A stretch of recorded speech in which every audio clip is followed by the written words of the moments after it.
Genesis, ang paglikha. Unang kabanata. Nang pasimula, nilikha ng Diyos ang langit at ang lupa. Ang mundo noon ay wala pang anyo at wala pang laman. Ang tubig na bumabalot sa mundo ay balot ng kadiliman, at ang Espiritu ng Diyos ay kumikilos sa ibabaw ng mga tubig.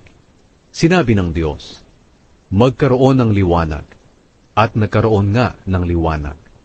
Nasiyahan ng Diyos sa liwanag na nakita niya. Pagkatapos, inihiwalay niya ang liwanag sa kadiliman.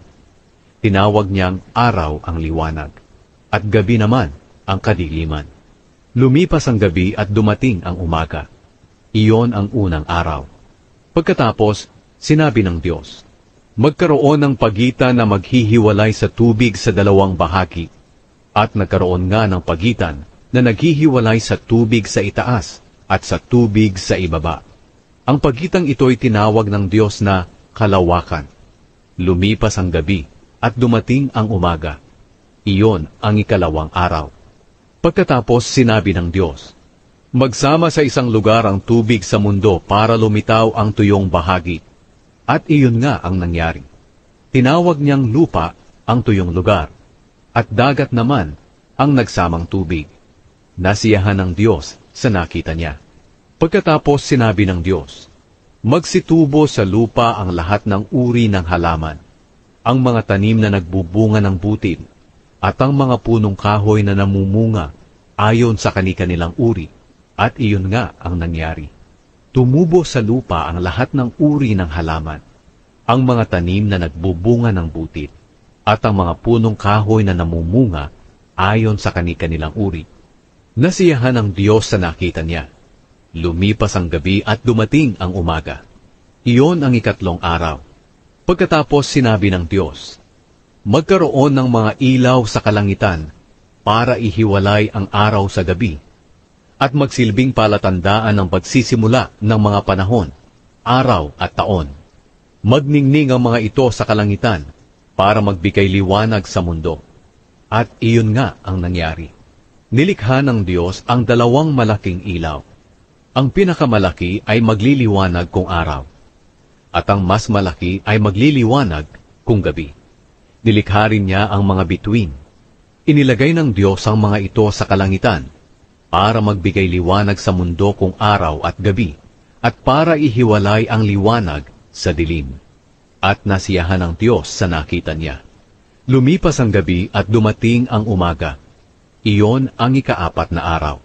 Pagkatapos sinabi ng Diyos, magkaroon ng iba't ibang hayop sa tubig, at magsilipad ang iba't ibang hayop sa himpapawid.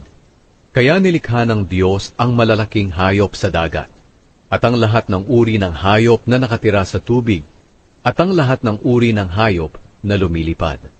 Nasiyahan ng Diyos sa nakita niya, at binasbasan niya ang mga ito. Sinabi niya, magpakarami kayo, kayong mga hayop sa tubig, at mga hayop na lumilipad. Lumipas ang gabi, at dumating ang umaga. Iyon ang ikalimang araw. Pagkatapos sinabi ng Diyos, magkaroon ng iba't ibang uri ng hayop sa lupa, mga hayop na maamo at mailap, malalaki at maliliit. At iyon nga ang nangyari. Nilikha ng Diyos ang lahat ng ito at nasiyahan siya sa nakita niya. Pagkatapos sinabi ng Diyos, likhain natin ang tao ayon sa ating wangis.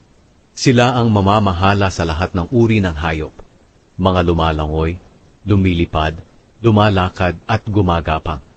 Kaya nilikha ng Diyos ang tao, lalaki at babae, ayon sa wangis niya.